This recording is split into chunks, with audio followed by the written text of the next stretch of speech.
नमस्कार, महाराष्ट्र न्यूज 24 तासमध्ये आपले स्वागत आहे। आज गणेशाचं आगमन होत आहे आणि याच ठिकाणी आपण पाहतो की महाराष्ट्राचं आराध्य दैवत गणेश हे विघ्नेश्वर आहे। हा विघ्नेश्वर प्रत्येकाच्या चिंता दुःख हरण्याचं काम करत असतो आणि याचं आगमन याच ठिकाणी झालेलं आहे। आपण स्क्रीनवर इथं पाहत आहोत की याच ठिकाणी प्रत्येकी जे बाजारपेठ आहे स्क्रीनवर सगळ्यांना इथं पाहायला मिळणार आहे आणि या चॅनलच्या माध्यमातून पूर्ण अष्टविनायकाचं दर्शन आपल्याला या चॅनलच्या माध्यमातून होणार आहे। प्रत्येक दिवशी आपल्याला मोरगाव टिळकांनी हा जो गणेशोत्सव चालू केलेला आहे याच्यामध्ये सर्व जाती धर्माचे लोक एकत्र येऊन एकोपा, महाराष्ट्राचा जो एकोपा असेल, भारताचा एकोपा एकत्र येण्यासाठी एक भारतीय याच पद्धतीने हे उत्सव इथं चालू झालेले आहेत। आणि याच ठिकाणी आपण पाहतो गणपतीच्या मंदिरात मुखवटा जो असतो जोधपुरी पेठे हे मूर्तीला इथं या ठिकाणी आपल्याला इथं पाहायला मिळणार आहेत। आज आपण हे जे जोधपुरी पेठेवाल्याचे जे काही विक्रेते आहेत किंवा याच ठिकाणी ठेवलेले आपण त्यांच्याशी चर्चा करू। सर नमस्कार, आपली ओळख सांगा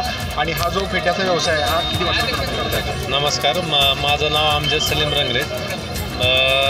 माझी ओळख अशी आहे की माझं फेट्याचं दुकान आहे जोधपुरी फेटेवाले। ते बारामतीत शिवाजी चौक जे आहे जुन्नर रोडला तिथं आपलं शॉप आहे। पण लोकांना फेटा लवकर मिळत नाहीत, त्यासाठी आम्ही शॉप सोडून इथं गणेश उत्सव या ठिकाणी गणेशाचं आगमन झालेलं आहे। या ठिकाणी आपण तुमचं काय मागणं आहे गणपती तुम्ही काय सांगू शकता की महाराष्ट्राच्या जनतेसाठी आपण काय सांगू शकता? महाराष्ट्राच्या जनतेसाठी आम्ही सांगू शकतो की गणपतीचा जो सण आहे तो सगळ्यांनी चांगल्या प्रकारे आणि आनंदाने साजरा करावा आणि कचऱ्यापासून थोडंसं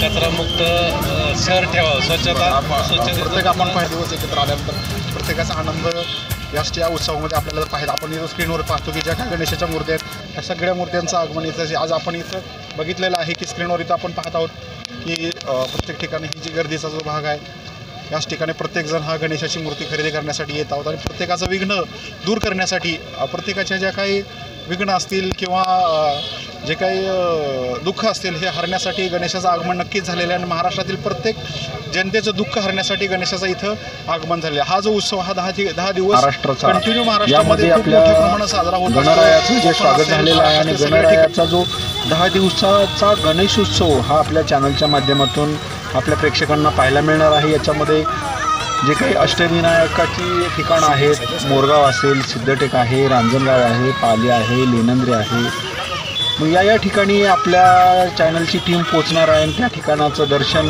गणेशाचं दर्शन हे आपल्या प्रेक्षकांना इथं पाहायला मिळणार आहे। कारण हा जो विघ्नेश्वर आहे प्रत्येकाचं विघ्न दूर करणार आहे। जे महाराष्ट्रामधील जी काही तरुण पिढी असेल या तरुण पिढीला वाईट विचारापासून प्रवृत्त करून नवीन एक चांगला विचार, वाईट विचाराला जवळ न करता एक चांगल्या विचाराला बरोबर घेऊन जाण्यासाठी आणि नातेसंबंध असतील, कुटुंब असतील, मैत्री संबंध असतील हे सर्व इथं दृढ करण्याचं काम हा गणेश करणार आहे। आणि ह्या प्रत्येकाला इथं आगमन असतं की खूप मोठा जल्लोष